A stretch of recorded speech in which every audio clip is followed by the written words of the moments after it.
Welcome to Srilakshmi channel. நாம் இப்போ தேன் நெல்லிக்காய் தான் பண்ண போகிறோம். வாங்க எப்படி செய்யலான்னு பார்க்கலாம். இப்போ இதை கழுவிட்டோம், நல்லா கழுவியாச்சு. இதை நல்லா துடைக்கணும். இப்போது நல்லா இப்போ துடைச்சாச்சு. இப்போ நம்ம இட்லி தட்டில் வச்சு இதை வேக வைக்க போகிறோம்.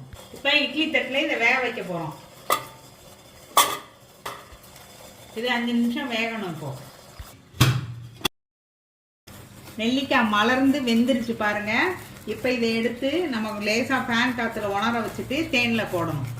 நல்லா ஆறிடுச்சு. இப்போ இதில் நம்ம தேன் ஊற்ற போகிறோம்.